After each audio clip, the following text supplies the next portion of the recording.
Доброго дня вам! Я Мурат бин Муслим, и вы на канале Курдское просвещение. Сегодня к вашему вниманию я подготовил очередную курдскую сказку.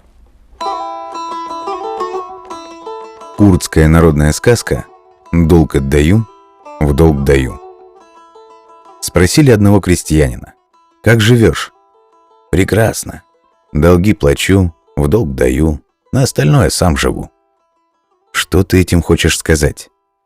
«Отца и мать содержу, им долг отдаю. Детей кормлю, им в долг даю, а на остальное сам живу». Текст читал Иван Савойскин.